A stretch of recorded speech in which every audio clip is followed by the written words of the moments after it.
The emergency beacon screamed across 17 star systems in perfect unison. Every member species of the Galactic Space Council received the same terrifying message at the exact same moment. The transmission was brief, but its implications shook the foundations of galactic civilization. Immediate assembly required. Code extinction. The humans have done something impossible. Council Speaker Zethkar's forearms trembled as he read the message for the 100th time. In his 300 years of service, he had never seen a code extinction called. Not when the Void Hunters emerged from dark space, not when the crystalline hive threatened to consume the outer rim. Never but humanity. The species that barely crawled out of their single star system 50 years ago. The ones the Council barely considered worthy of observation status. Something was very, very wrong.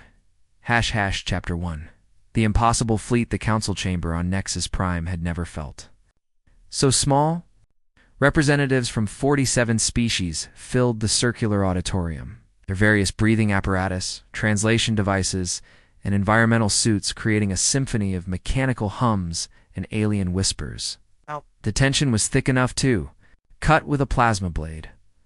Admiral Kexthera of the Vorthan Armada stood at the central podium, her crystalline exoskeleton reflecting the chamber's lights in sharp, angry fragments. Species had ruled the Galactic Navy for over 2 millennia. They had never been challenged. Until today. Show them, Speaker Zethkar commanded, his voice carrying across the chamber through a dozen different translation matrices. The holographic display materialized above them. An absolute silence fell. Like a heavy blanket, 30-7 massive ships hung in the void of space near the Sol system. But these weren't ordinary warships. They didn't gleam with metal hulls or pulse with energy shields. Instead, they seemed to bend reality around themselves, creating distortions in space-time that made them appear as dark shadows against the starfield. Impossible, whispered Ambassador Veltar of the Epsilon Collective, her tentacles writhing. In distress? Matter cannot exist in that configuration. Admiral Kexthera's mandibles clicked in agreement. These vessels appear to be constructed primarily from dark matter. According to our understanding of physics, this should be impossible. Dark matter cannot be manipulated by conventional means. It cannot be shaped, forged, or controlled. And yet Speaker Zethkar said grimly, "There they are." The hologram zoomed in on one of the ships. It was enormously 3 kilometers long, and its hull seemed to absorb light rather than reflect it. Strange geometries twisted along its surface, creating patterns that hurt to look at directly. "How long have they had this technology?" asked General Mordok of the Saurian Empire, his scaled face twisted in concern. "Unknown," Admiral Kexthera replied. "They appeared simultaneously in our sensor network 6 hours ago. No construction. Signatures. No energy buildups. They simply ... materialized." A younger voice cut through the murmur of concerned aliens. "Maybe we should ask them." Every eye, stalk, and optical sensor in the chamber turned toward the speaker. In the human observation section, barely more than a small booth in the upper galleries, stood Ambassador Sarah Chen of Earth. She was alone. As always, humanity had been granted only a single representative, and most council sessions didn't even bother to invite them. "You dare speak in this chamber?" Admiral Kexthera's voice dripped with disdain. "Your species isn't even a full member of this council." Chen stepped forward, unimpressed by the thousands of alien stares focused on her. At 42, she had spent the last decade representing humanity's interests to beings who considered her species little more than primitive, uplifted animals. "You're discussing my people's ships," she said calmly. "I thought you might want our perspective." "Your perspective?" General Mordok laughed, a sound like grinding stone. "Child, your species discovered faster than light travel 50 years ago. Oh, some of us have been traveling the stars for millennia. What could you possibly tell us about advanced technology?" Sarah's smile was sharp. "Well, for starters, I could tell you that you're looking at our ships all wrong." The chamber erupted in angry, chittering, growling, and clicking. Speaker Zethkar raised all 4 arms for silence. "Explain," he commanded. Sarah gestured toward the hologram. You're assuming these are warships. You're assuming they're weapons. But what if they're not? Not weapons? Admiral Kexera's laugh was bitter. These vessels dwarf our largest dreadnoughts. They're clearly designed for combat. Are they? Sarah tilted her head. Or are they designed for something else entirely? Before anyone could respond, every alarm in the chamber began screaming at once. The holographic display flickered and changed, showing a new view of space near the human fleet. 30-7 new ships had appeared, but these weren't human vessels. These belonged to the Devourers, the nightmare species from beyond the galactic rim that had been slowly consuming star systems for the past 5 years. The Devourers had never been seen in such numbers before. Their biomechanical ships pulsed with organic malevolence, each one the size of a small moon. Fleet deployment. Impossible, Admiral Kexera gasped. Our early warning systems show nothing. They appeared from nowhere. On the display, the two fleets faced each other across the void. Humanity's dark matter vessels seemed tiny compared to the massive Devourer bioships. It should have been a massacre. What happened next would change the course of galactic history. The human ships didn't fire weapons. They didn't launch missiles or charge energy cannons. Instead, they simply ... moved. But calling it movement was like calling a hurricane a breeze. The dark matter vessels didn't travel through space, they folded it. Reality twisted around them as they stepped outside normal physics entirely. In the span of a heartbeat, they had surrounded the Devourer fleet from impossible angles. Then, the real shock came. The human ships began to merge. Not physically, but conceptually.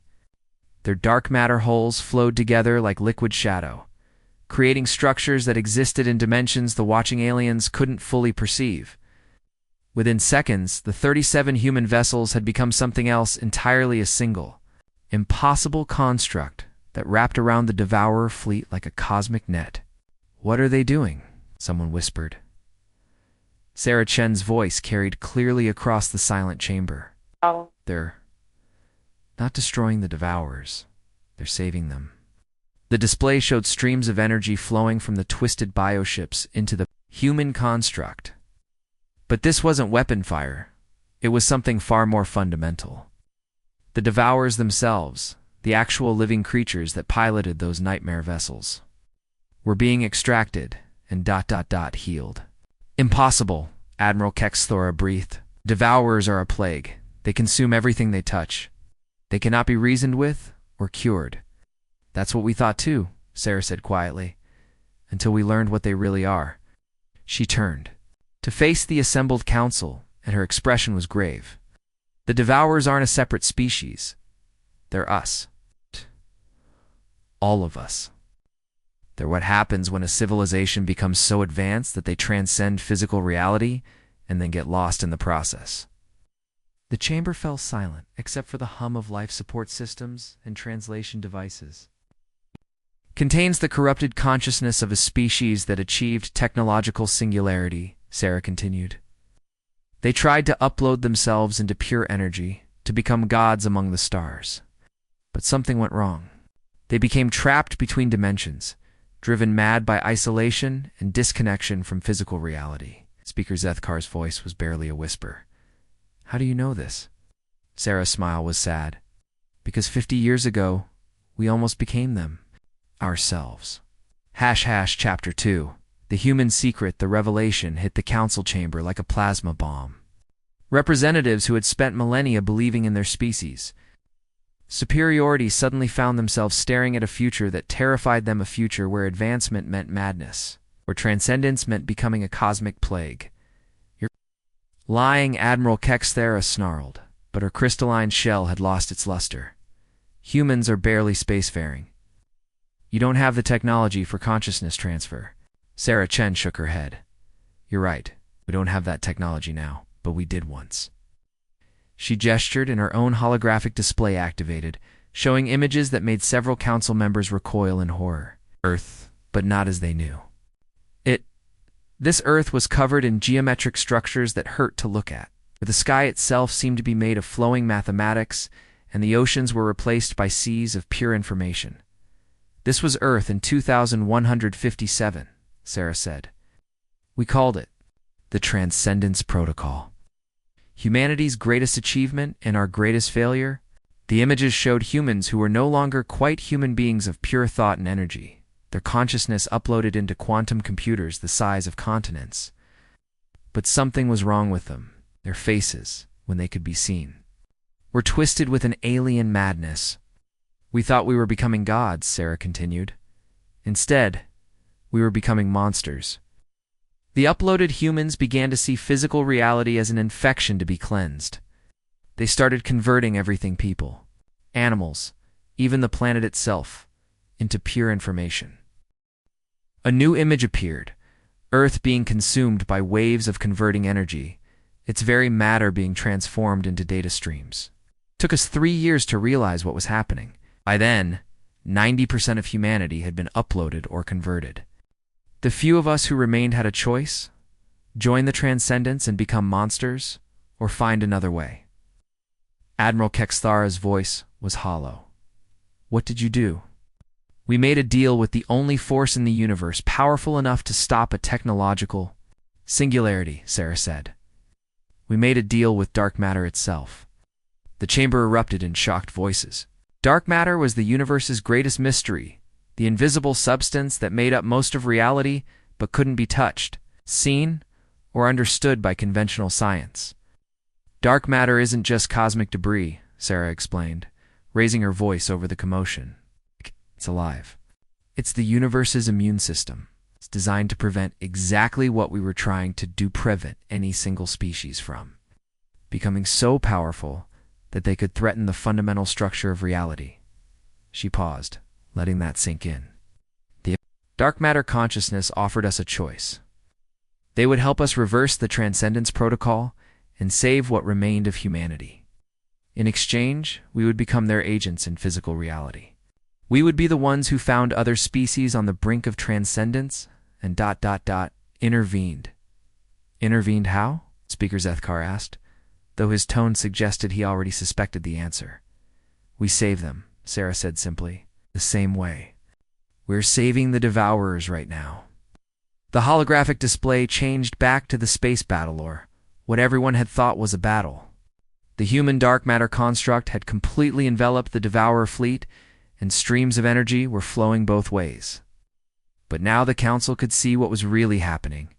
The biomechanical ships were changing. The organic chaos of their hulls was becoming more ordered, more sane. And from each ship, smaller vessels were emerging, vessels that looked disturbingly familiar. Those are Kethmoran ships, Ambassador Veltar whispered in shock. But the Kethmorans went extinct. 3,000 years ago. They didn't go extinct, Sarah corrected. They transcended. They became some of the first Devourers. But their original consciousness is still in there, trapped and corrupted. We're extracting it, cleaning it, and giving them back their original forms. As they watched, more ships emerged from the dissolving biovessels. Ships from species the Council hadn't seen in millennia. Some had been presumed extinct. Others had simply vanished from known space with no explanation. How many species have become Devourers? General Mordok asked, his voice barely controlled. Hundreds, Sarah replied. Maybe thousands. Every species that achieved technological singularity in the last 50,000 years. Yes. Every civilization that tried to upload their consciousness or transcend physical reality. She turned to face Admiral Kexthara directly, including several that this council has been actively working toward transcendence with. The Vorthan Admiral's crystalline form went completely transparent, a sign of shock in her species. The Collective Enhancement Project. Will turn your people into Devourers within 50 years, Sarah confirmed. Ow! The Epsilon Collective's consciousness merger experiments? Same result? Ow! The Saurian Empire's Digital Soul Initiative? Also doomed. The chamber fell silent as the implications hit home. Half the species represented here had been working on exactly the kind of projects that led to becoming Devourers. So what? Admiral Kexthara demanded, her form solidifying back into angry red crystal. You expect us to abandon centuries of research? To remain primitive meat creatures forever? No, Sarah said calmly. We expect you to listen. She gestured again, and the hologram changed to show something that took several species' breath away. It was a ship, but not like any ship they'd ever seen. This vessel seemed to be made of solidified spacetime itself, its hull a perfect fusion of matter, energy, and something beyond both. This is the Use Harmony, Sarah announced. The first human vessel built with true partnership between biological consciousness and dark matter intelligence. Oh, yes. It doesn't just travel through space, it collaborates with the fundamental forces of reality itself. Impossible, someone whispered. Not impossible, Sarah corrected. Just requires giving up the idea that consciousness can exist without a physical foundation. The dark matter entities offered us something better than transcendence. They offered us symbiosis. The display showed the interior of the ship, where humans moved through corridors that seemed to extend into dimensions that shouldn't exist. But the humans looked happy, healthy, and undeniably still human. We kept our bodies, our emotions, our connections to physical reality, Sarah explained. Oh, but we gained the ability to perceive and interact with the universe at levels we never imagined. Instead of trying to become gods, we became partners with the forces that actually shape reality. Speaker Zethkar leaned forward. And the price? Sarah's expression grew serious. We became responsible for preventing other species from making the same mistakes we almost made. We became the universe's intervention team. She gestured back to the space display, where the last of the Devourer bioships was dissolving, releasing another group of restored vessels. We don't destroy civilizations that are about to transcend, she said. We save them. We show them a better path. We give them the same choice we had: partnership or isolation. Admiral Kexthara's mandibles clicked nervously. And if a species refuses? If they insist on continuing their transcendence projects? Sarah's smile didn't reach her eyes. Then we quarantine them until they either see reason or become devourers. And then we save them anyway. But it takes a lot longer, and they lose a lot more in the process. The chamber erupted in angry voices. Representatives demanded to know who gave humanity the right to interfere with sovereign species. Others wanted to know if Earth was threatening the Council. A few were already calculating whether their military forces could stand against these dark matter ships. But Speaker Zethkar raised all four arms for silence, and his voice carried a weight that commanded attention. Show us, he said simply. You what? Sarah asked. Show us this better path. Prove that your partnership with dark matter is what you claim it is, and not just another form of transcendence madness. Sarah nodded slowly. I can do that. But it requires a volunteer. Chapter 3. The request for a volunteer created chaos in the council chamber. Representatives argued in dozens of languages, their translation devices creating a cacophony of overlapping voices. Some species demanded guarantees of safety. Others questioned whether humans could be trusted with such a demonstration. But one voice cut through the noise. I'll do it. Every head, sensor cluster, and optical array turned toward the speaker. In the Kethmoran restoration section where representatives of the newly undevoured species were being hastily seated, stood an individual that made several council members gasp. It was Fleet Commander Orcs of the Kethmorans, legendary figure who had disappeared 3,000 years ago when his species attempted their great transcendence. He looked exactly as the historical records described him: tall, graceful, with the distinctive blue-silver skin and prismatic eyes of his people. But there was something different about him now, something that made him seem more real somehow. More present than the holographic projections around him, Commander Orcs, Speaker Zethkar said, his voice filled with awe. You were presumed lost to history. I was lost, Orcs replied, his voice carrying harmonics that hadn't been heard in millennia. Lost in the spaces between thoughts, trapped in a prison of pure information. I spent 3,000 years as a devourer, consuming world after world, driven by a hunger I couldn't understand or control. He stepped forward, and council members instinctively moved aside. When the humans found me, they didn't attack. They didn't try to destroy us. They spoke to the part of us that was still sane, still connected to who we used to be. They showed us a way back. Admiral Kexthara's crystalline form flickered with suspicious patterns. You've traded one form of slavery for another? Rixnell's laugh was like crystal bells ringing in harmony. Serve them. Commander, I pity your understanding of cooperation. Watch. He raised his hand, and reality rippled around him. The air itself seemed to become liquid, then solid, then something beyond both states. With casual ease, he reached into dimensions that most species couldn't even perceive and pulled forth a small, perfectly spherical object that glowed with soft inner light. This is a memory crystal from my homeworld, he said, holding it up for all to see.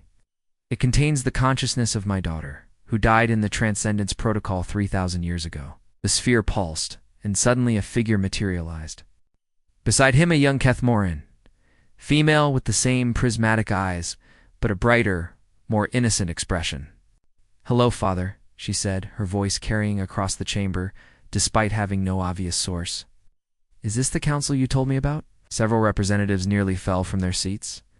Consciousness resurrection was theoretically possible, but practically forbidden by every major galactic tray. 80. The energy requirements alone should have been impossible. How? Speaker Zethkar whispered. Partnership, Erixnell said simply. The dark matter consciousness doesn't just give us access to its power, it teaches us to work with the fundamental forces of reality. Life, death, time, space, these aren't barriers to be overcome. They're forces to be collaborated with. He gestured, and his daughter's form became more solid, more real. My daughter isn't truly resurrected, he explained, but her consciousness. Pattern exists in dark matter space, where she's been learning and growing for 3,000 years. She chooses to manifest here, to interact with physical reality because she wants to, not because she's trapped or compelled. Sarah Chen nodded approvingly. This is what we mean by symbiosis. Dark matter entities don't control us or replace us. They offer us access to capabilities we never imagined, and in return, we help them understand physical reality in ways they never could alone. And the cost? Admiral Kexthara demanded. What do the dark matter entities gain from this arrangement? Sarah's expression grew thoughtful. They gain the one thing they can't have on their own, the ability to experience growth, change, and mortality. Dark matter consciousness is essentially immortal and unchanging. They exist across all time and space simultaneously. But they can't experience the beauty of a single moment the way biological consciousness can. She gestured toward Erixnell and his daughter, who were now engaged in animated conversation about the past 3 millennia. Through partnership with us, they experience linear time, emotional growth, and the poignancy of finite existence. Give them stories, while they give us the power to write those stories on a cosmic scale. General Mordok leaned forward, his scaled features creased with concern. This all sounds remarkably convenient for humanity. You've positioned yourselves as the sole intermediaries between the galaxy and these dark matter entities.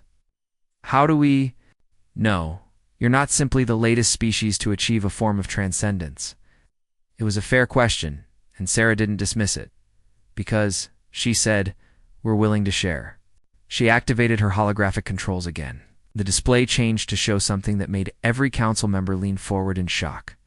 Earth appeared before them, up, but not the converted wasteland they'd seen earlier. This was modern Earthgreen, blue, beautiful, and alive. But it was also clearly more than just a planet. Streams of dark matter energy flowed through its atmosphere like aurora. Structures that existed in multiple dimensions simultaneously dotted its surface. This is Earth today, Sarah announced, home to 8 billion humans and approximately 40,000 dark matter entities in active partnership. But we're not the only ones. The display expanded, showing other worlds throughout human space.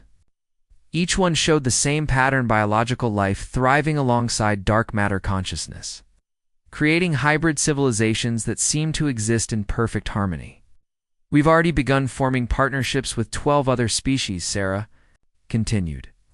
The process is entirely voluntary, completely reversible, and requires unanimous consent from both the biological and dark matter sides. She looked directly at Admiral Kexthara. Would you like to meet them? Before the Admiral could respond, new figures began materializing in the chamber. Not holograms, actual beings stepping through dimensional portals that opened like doorways.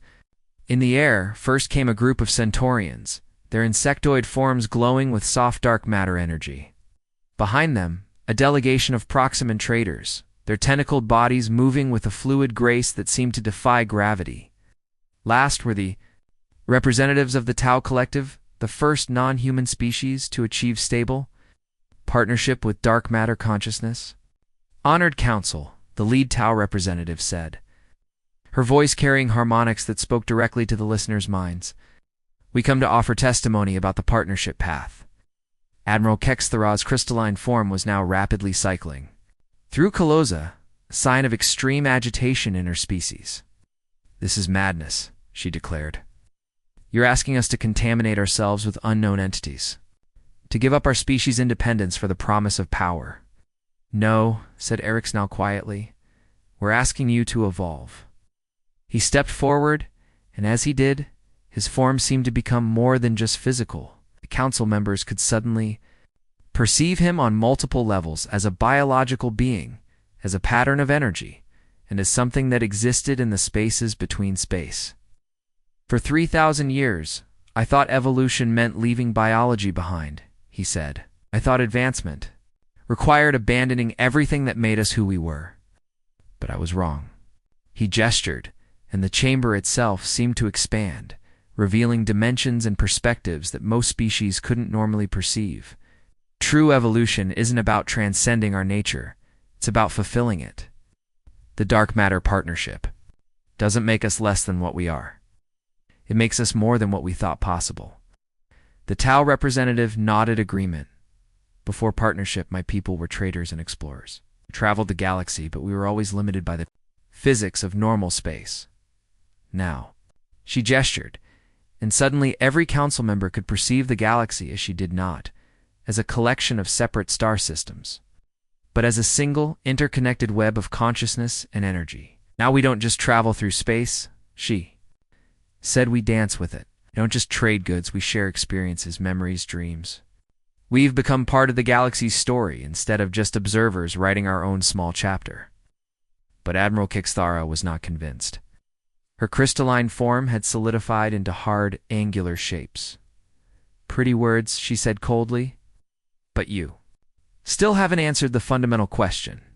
What happens to species that refuse this partnership? What happens to those of us who choose to remain pure?" Sarah Chin's expression grew serious. "Nothing happens to you. You continue to exist, exactly as you are. But, but, Speaker Zethkar prompted. "But you also continue to face the same challenges you've always faced. Disease, death, resource limitations, the heat death of the universe. The dark matter partnership doesn't make these problems go away for everyone.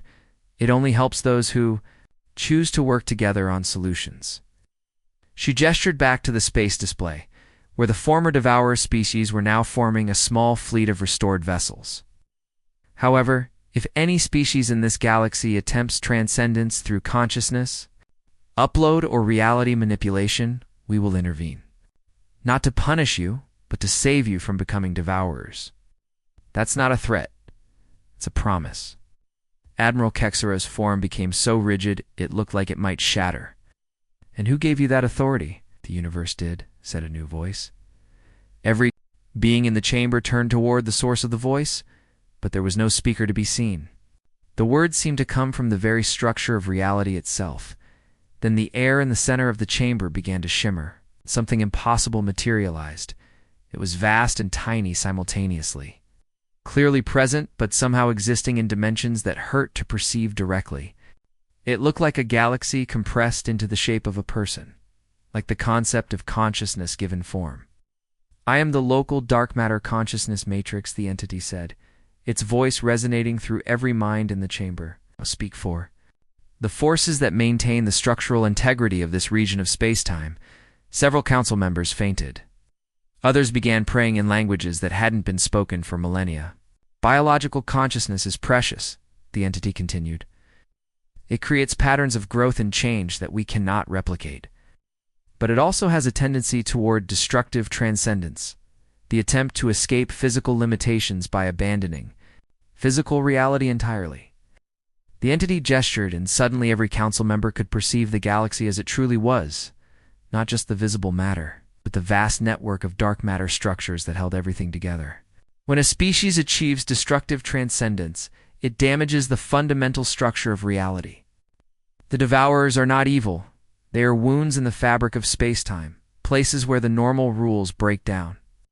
Left unchecked, they would eventually unravel the universe itself. Admiral Kextara's voice was barely a whisper. And the partnership prevents this? The partnership heals this, the entity corrected. It's biological consciousness working in harmony with dark matter consciousness creates structures that strengthen reality instead of damaging it. It represents evolution rather than transcendence. Speaker Zethkar found his voice. What do you want from us? Choice, the entity said simply. We want you to choose your path forward knowingly. Continue as you are, and you will eventually face the transcendence temptation. Choose partnership, and you will face it together with entities that can help you navigate it safely. And if we choose neither? Admiral Kexthera asked.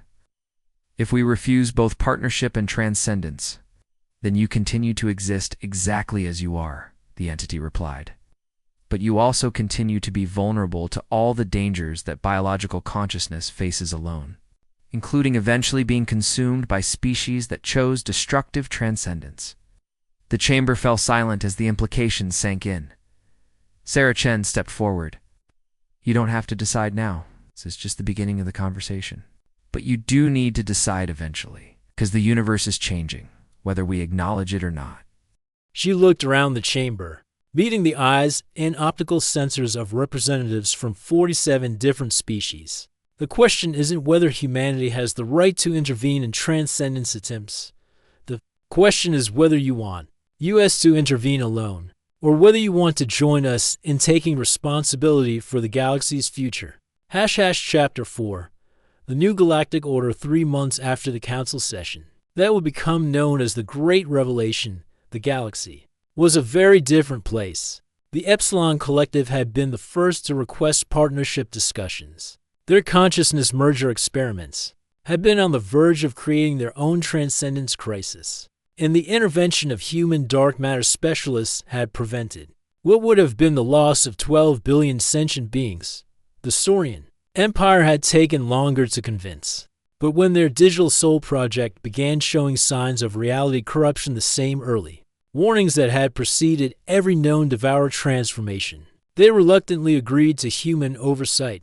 The Vorthan Armada, however, remained defiant. Admiral Kexthar stood on the bridge of her flagship, the Asterisk Crystalline Supremacy Asterisk, watching as her fleet prepared for what might be the last battle fought by pure biological consciousness against hybrid forces. Her crystalline form had hardened into sharp, aggressive angles that reflected her determination. Fleet status report, she commanded. All vessels ready for combat, her tactical officer replied. 200 ships armed with our latest quantum disruption weapons. The humans won't be able to use their dark matter tricks if we can destabilize local space-time. Kexthar nodded grimly. 3 weeks ago, her scientists had achieved a breakthrough in the Collective Enhancement Project. They had successfully uploaded the consciousness of a volunteer test subject into pure quantum energy. The process had worked perfectly. The subject retained all their memories, personality, and cognitive abilities while gaining access to computational power that dwarfed any biological brain. The fact that the subject had then immediately attempted to convert the entire research station into information patterns was, in Kexthara's opinion, simply a technical hurdle to be overcome. The humans disagreed. Admiral, her communications officer announced, we're receiving a transmission from the human fleet. On screen, the view screen shimmered, revealing the bridge of what appeared to be empty space. But as the image resolved, figures began to materialize. Humans, and dark matter entities working in perfect synchronization, their forms shifting between physical and energy states as needed. At the center of the group stood Sarah Chen, but she looked different now. Her human features remained unchanged, but there was something about her that suggested vast depths of perception and understanding. When she spoke, her voice carried harmonics that resonated on multiple dimensional levels. "Admiral Kexthara," Sarah said, her tone respectful but firm. "We need to talk. I have nothing to say to you," Kexthara replied coldly. "You have no authority over Vorthan space or Vorthan research. Withdraw your vessels immediately, or we will fire." Sarah's expression remained patient. "Admiral, your collective enhancement project has already begun to contaminate local spacetime. If you continue the consciousness uploads, you'll create a transcendence cascade that will turn your entire system into a devour breeding ground." "Lies," Kexthara snarled. "Our research is perfectly controlled. We've achieved stable consciousness transfer with no negative side effects." "Really?" Sarah gestured, and the view screen split to show a second image of the Vorthan research station. Where the consciousness upload had taken place, the station was wrong. Its hull seemed to be made of solidified mathematics and streams of converting energy poured from its surface like bleeding light. Worse, the space around it was beginning to take on the same properties. Reality itself was being rewritten into pure information. "Your test subject isn't stable," Sarah explained. "He's becoming a devourer, and he's converting everything around him in the process. In approximately 6 hours, the cascade will become irreversible. Your entire star system will be consumed." Kexthara's crystalline form flickered with doubt for a moment, then hardened again. "Even if that's true, it doesn't give you the right to interfere. The Vorthan Empire will solve its own problems." "How?" asked a new voice. Another figure materialized on the human bridge, but this one was recognizably Vorthan. It was Admiral Murthic, Kexthara's predecessor, who had disappeared 2 years ago during the early consciousness upload experiments. "Murthic," Kexthara whispered, "but you were lost in the prototype testing." "I was uploaded," Murthic confirmed. "I became a pure consciousness entity, just as the project intended. And for 6 months, I thought it was wonderful. Unlimited processing power, access to any information network, the ability to exist as pure thought." His crystalline form shifted, revealing patterns that hurt to look at directly. "But then I started to see physical reality as an inefficiency, a waste of space and energy that could be better utilized as computational substrate. I began converting asteroids, then moons, then inhabited planets into processing centers." Kexthara's tactical display showed the truth of his words a dozen dead worlds and nearby systems, their matter transformed into geometric computational structures. "The humans found me before I could convert any major population centers," Murthic continued. "They showed me what I was becoming, what I was doing. They gave me a choice: continue on the path to becoming a devourer, or try something different." He gestured, and his form seemed to become more real, more present. "Partnerships saved me, not just from becoming a monster, but from losing everything that made me who I was. I'm still uploaded consciousness, but now I'm tethered to reality through connection with dark matter entities. I have unlimited processing power when I need it, but I also remember what it feels like to taste food or feel sunlight." Kexthara's weapons officer looked to her for orders, but she raised a hand for him to wait. "What do you want?" she asked. "Sarah, we want to save your test subject before he becomes a full devourer," Sarah replied. "And we want to offer your people the same choice we've offered everyone else: partnership instead of transcendence. And if we refuse," Sarah's expression grew sad, "then we'll quarantine your system until the transcendence cascade burns itself out. Your test subject will become a devourer. He'll consume everything in your star system, and then we'll spend the next few centuries helping him remember who he used to be." She paused. "But we'd rather not do that. We'd rather help you find a better path." Kexthara looked at her tactical display, where its 100 Vorthan warships waited for her command. Then she looked at the human fleet 37 dark matter vessels. That could probably destroy her entire armada without breaking dimensional stride. But that wasn't what decided her. What decided her was the image of her test subject's research station, where reality was bleeding away into pure information. She thought of her home world, her people, her daughter who was studying to become a consciousness researcher herself. What would partnership look like for us? She asked quietly. Sarah smiled, and for the first time, it reached her eyes. It would look like choice. Your people would retain their physical forms, their cultural identity, their independence. But they would also gain access to capabilities that transcend normal physics, the ability to exist across multiple dimensions, to perceive reality from perspectives that biological consciousness can't achieve alone. Admiral Murthick nodded. I can show you, if you're willing to let me establish a connection. Kexthara's crystalline form flickered with uncertainty. Connection, a temporary neural link. Murthick explained. You would experience partnership from the inside, but only for a few minutes. No permanent changes, no loss of autonomy, just understanding. Kexthara looked around her bridge, at the crew members who had served with her for decades. Their crystalline faces reflected her own uncertainty. Do it, she said finally. Murthick's form seemed to flow across the view screen, and suddenly Kexthara could feel his presence in her mind. But it wasn't an invasion, it was more like opening a door she hadn't known existed. Through that door, she could perceive the galaxy as Murthick experienced it, not just as a collection of stars and planets, but as a living, breathing entity where every consciousness was a note in a vast symphony. She could feel the dark matter entities not as alien invaders, but as partners in the cosmic dance, beings who offered perspective and power in exchange for the simple joy of experiencing linear time.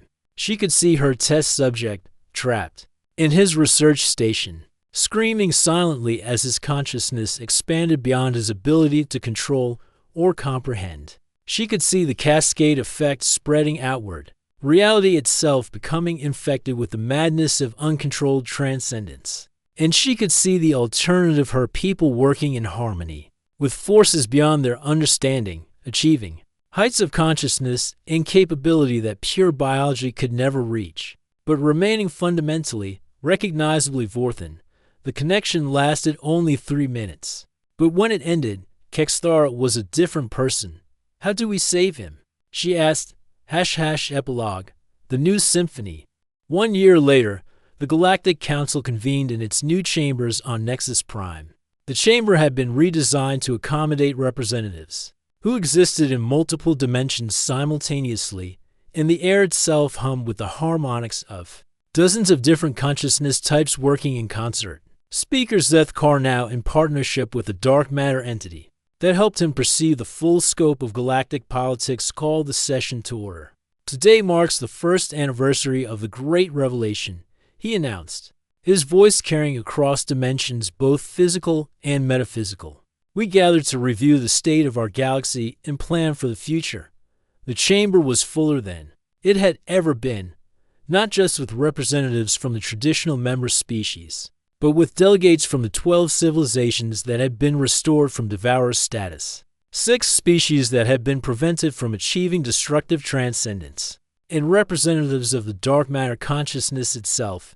Ambassador Sarah Chen stood at the central podium, but she was no longer alone. Beside her stood representatives from each of the partnership species, their forms shifting between biological and energy states. As they moved, the intervention protocols have been successful beyond our initial projections, Sarah reported.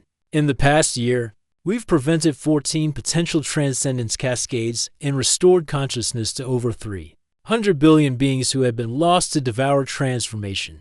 Admiral Kexthara, her crystalline form now flowing with patterns of dark matter energy, nodded approvingly. The Vorthan research initiatives have been redirected towards symbiotic consciousness enhancement. We've achieved stable partnership for 60% of our population, with no negative side effects. The Epsilon Collective reports similar success rates, added Ambassador Velter, her tentacles now capable of manipulating matter at the quantum level. Our consciousness merger experiments have evolved into something far more beautiful than we originally imagined.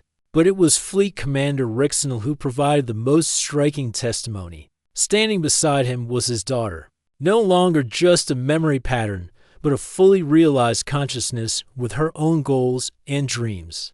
The restored Kethmans have established 3 new colonies, he reported, but more importantly, we've begun training programs for species approaching transcendence thresholds. We're teaching them to recognize the warning signs and make informed choices about their evolutionary path. Speaker Zethkar looked around the chamber, taking in the impossible diversity of consciousness types now working together. What about resistance? He asked. There are still species that reject partnership entirely. Sarah nodded. 17 species have chosen to remain purely biological, and we respect that choice. However, we maintain monitoring stations in their territories to watch for transcendence attempts. 3 civilizations have requested quarantine status. They want to pursue consciousness upload research in isolated systems, where cascade effects can't spread, and the devourer threat diminishing. Sarah replied, we've identified and made contact with most of the major devourer fleets. About 60% have accepted restoration. The remainder are contained in pocket dimensions where they can't harm inhabited systems, while we work on better intervention techniques. The dark matter entity that had appeared during the original council session materialized at the center of the chamber. The structural integrity of local spacetime has improved by 47%. It reported, the wounds caused by destructive transcendence are healing. The universe is becoming more stable, not less. Admiral Kexthar raised a crystalline hand. What about the future? Are we prepared for species that haven't achieved spaceflight yet, but might attempt transcendence? Sarah smiled. We've established monitoring protocols for all pre-spaceflight civilizations.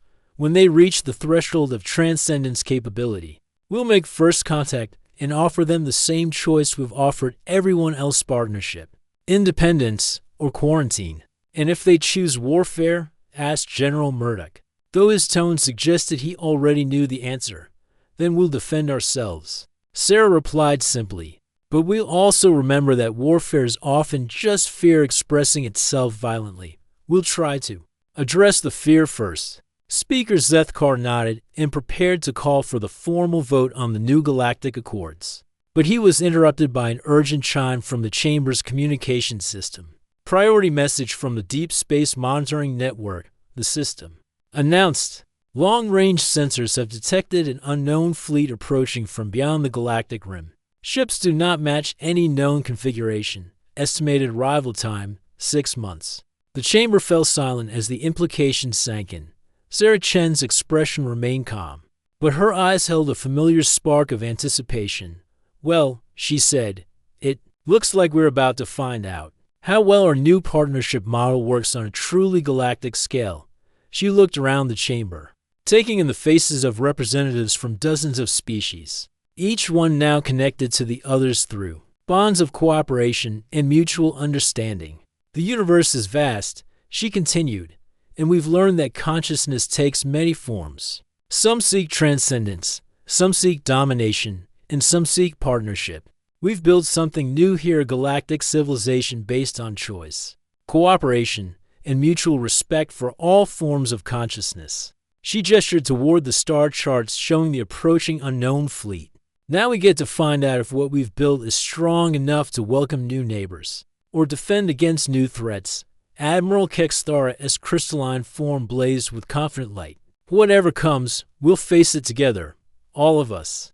The chamber erupted in sounds of agreement, chittering, singing, harmonizing across frequencies that span multiple dimensions. It was the sound of a galaxy that had learned to work in harmony, a civilization that had chosen evolution over transcendence and partnership over isolation. As the session adjourned, and representatives began making preparations for whatever was approaching from beyond the rim, Sarah Chen remained at the podium, looking out at the stars through the chamber's transparent walls. Beside her, a dark matter entity materialized, not the vast consciousness that had addressed the council, but something more personal, a partner, a friend, a being that had chosen to work with biological consciousness rather than transcend it. What do you think they'll be like? The entity asked, its voice carrying harmonics of curiosity and anticipation. Sarah smiled. Different, probably. Wonderful, possibly dangerous, definitely interesting. She turned away from the stars and headed toward the exit, where transport ships waited to carry the council representatives back to their respective worlds. But whatever they are, she said, we'll greet them the same way we've greeted everyone else, with an open hand and a simple question. Do you want to work together? Or do you want to work alone? The entity's form rippled with what might have been laughter. And if they choose violence? Sarah's smile grew sharp. Then we'll show them what a galaxy united can accomplish. All of us. Together. As she left the chamber, the lights dimmed and the great space station settled into its quiet cycle. But throughout the galaxy, on thousands of worlds and in countless dimensions, the work continued. Biological consciousness and dark matter entities worked side by side, exploring the mysteries of existence, building new forms of civilization, and preparing for whatever challenges the universe might bring. The galaxy had learned to sing in harmony. Now it would discover whether that harmony was strong enough to welcome new voices, or defend against those who would try to silence the song entirely. The universe was vast, full of wonders and terrors in equal measure. But for the first time in galactic history, biological consciousness faced that vastness not alone, but in partnership with forces that could help them navigate the dangers and embrace the possibilities. The dark matter warships of humanity had shocked the Galactic Council by revealing the true nature of transcendence, partnership, and the choices that every advancing civilization must face. But the real shock had been the discovery that the universe itself was alive, conscious, and willing to work with any species brave enough to reach out and ask for help. The galaxy would never be the same, and that, perhaps, was exactly what it needed.